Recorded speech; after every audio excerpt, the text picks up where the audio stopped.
الرحيم عن أبي هريرة رضي الله تعالى عنه عن النبي صلى الله تعالى عليه وسلم قال ما أسفل من الكعبين من الإزار ففي النار۔ حضرت ابو ہریرہ رضی اللہ تعالی عنہ سے روایت ہے کہ رسول اکرم صلی اللہ تعالی علیہ وسلم نے ارشاد فرمایا، ٹخنوں کا جو حصہ شلوار کے نیچے رہے گا وہ جہنم میں جائے گا۔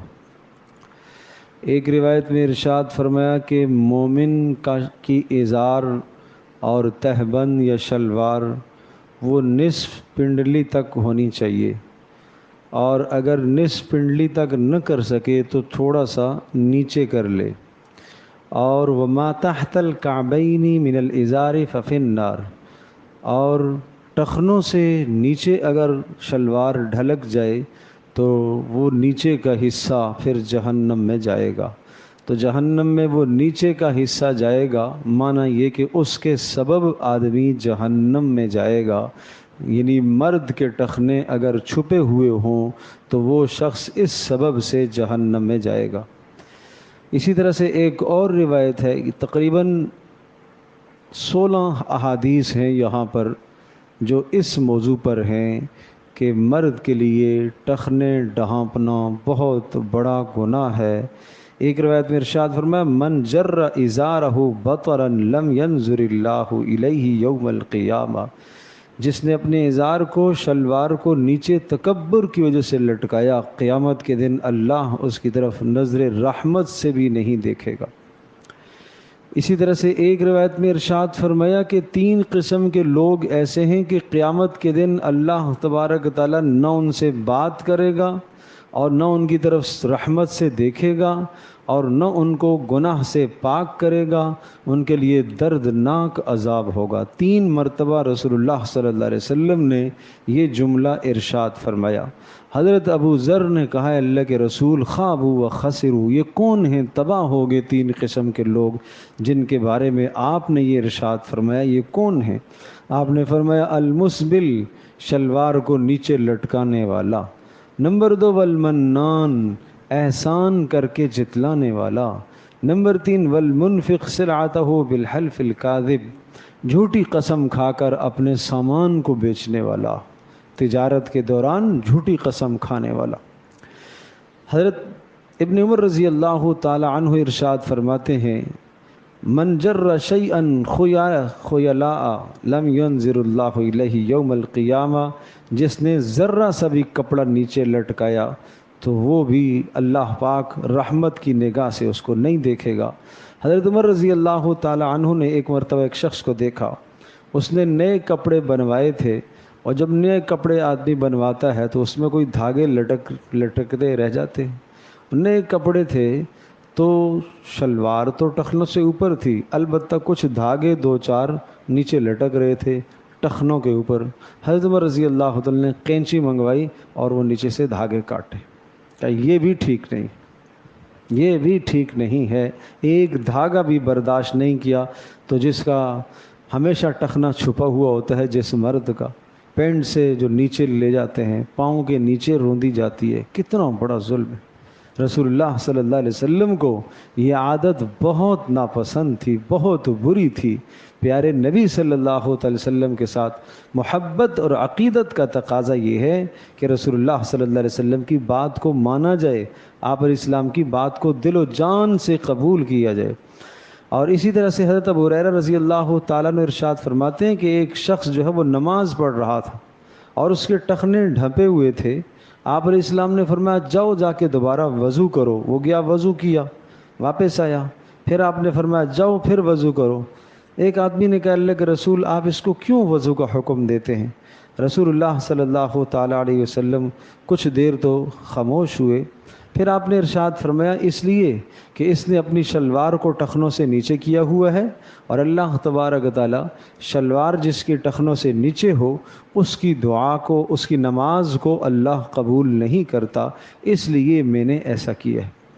اور ایک روایت میں ارشاد فرمایا کہ گزشتہ امتوں کا ایک شخص تھا جو اسی طرح سے چل رہا تھا، ٹخنے اس کے چھپے ہوئے تھے، اور اچانک اللہ کا عذاب آیا تو وہ زمین میں دھس گیا اور وہ قیامت تک دھستا رہے گا۔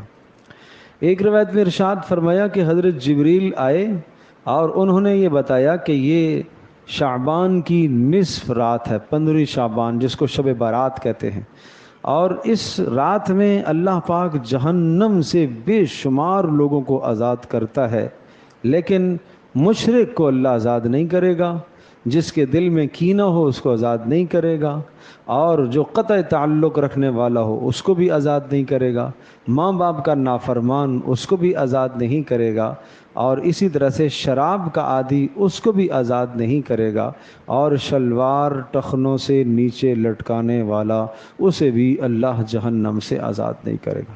لیلۃ القدر جیسی راتوں میں بھی ایسے شخص کی بخشش نہیں ہوتی ہے۔ تو بظاہر دیکھنے میں یہ چیز بہت ہلکی ہم محسوس کرتے ہیں، لیکن یہ غرور ہے، تکبر ہے، 100% تکبر ہے۔ رسول اللہ صلی اللہ تعالیٰ علیہ وسلم کا طریقہ اگر پسند نہ ہو تو یہ 100% کبر ہے، اور اس نیچے لٹکانے کو انسان باعث فخر سمجھے، اوپر کرنے کو آدمی آر سمجھتا ہے، تو مطلب یہ ہوا کہ رسول اللہ صلی اللہ علیہ وسلم کی تعلیمات سے اور آپ کی زندگی سے اس کو آر محسوس ہوتی ہے، اور غیروں کے طریقوں پر اس کو خوشی ہوتی ہے۔ اس لیے بھائی عزم کرو کسی بھی حالت میں، نہ نماز میں نہ نماز کے علاوہ، مرد کا ٹخنا اوپر سے جانے والے لباس سے ہرگز نہیں چھپنا چاہیے۔ یہاں ایک بات اور ذہن نشین فرمائیے گا، کچھ لوگ یہ تصور کرتے ہیں کہ جناب پینٹ موڑنا ٹھیک نہیں ہے، موڑنے سے منع آیا ہے۔ بہت اچھی طرح سے ذہن نشین کیجئے، میں نے آپ کو 16 احادیث پڑھ کے سنائی ہیں جن میں سخت وعید ہے ٹخنے ڈھانپنے کی۔ وہ جو موڑنے والی بات ہے وہ حدیث میں بھی سنا دیتا ہوں۔ حضرت انس رضی اللہ تعالی عنہ ارشاد فرماتے ہیں، کنا لا نکف ثیابنا فی زمن رسول اللہ صلی اللہ تعالی علیہ وسلم، ہم رسول اکرم صلی اللہ تعالی علیہ وسلم کے زمانے میں کپڑوں کو سمیٹا نہیں کرتے تھے۔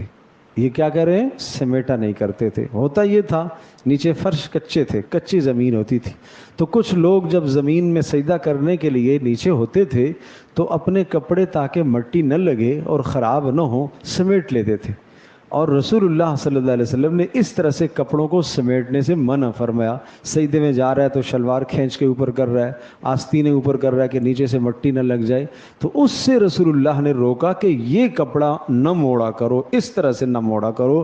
اس کو لوگ اس پر چسپاں کرتے ہیں کہ نہیں بھائی وہ اوپر کرنا موڑنا مکروہ ہے۔ بھائی ہر حال میں حرام ہے، مرد کا ٹخنوں کا چھپانا سخت گناہ ہے، نماز کے اندر بھی نماز سے باہر بھی۔ تو باہر کی زندگی میں اللہ کا بندہ اگر وہ گناہ کر ہی رہا ہے تو پھر جب مسجد میں آتا ہے تو کم از کم اس گناہ سے بچے۔ علماء نے لکھا ہے کہ ایک تو تکبر کا گناہ، دوسرا اسراف کا گناہ، یہ فضول خرچی میں جا رہا ہے، اسراف کا گناہ، اور تیسرا خلاف سنت کا گناہ، اور اس میں درزی جو سلائی کرنے والا ہے وہ بھی گناہ گار ہوتا ہے۔ شروع سے ہی کپڑے ایسے بنواؤ تاکہ وہ ٹخنے کے اوپر تک رہیں۔ یہ جناب اوپر پھر کھینچتے رہنا، مسجد میں آئے پھر کھینچ رہا ہے، باہر نکلا ہے پھر نیچے کر رہا ہے، بھائی اس چیز کو چھوڑ دینا چاہیے۔ یہ آج ایک عمومی فضا کے اندر یہ جو ہے وہ جرم اور گناہ پایا جا رہا ہے، اس سے بچنا چاہیے۔ رسول اللہ صلی اللہ علیہ وسلم کو بس یہ دیکھیں اللہ کے نبی کو اس سے تکلیف ہوتی ہے تو امتی ہونے کی حیثیت سے پیارے پیغمبر صلی اللہ علیہ وسلم کو تکلیف نہ دیں۔ اللہ پاک عمل کرنا آسان فرمائے۔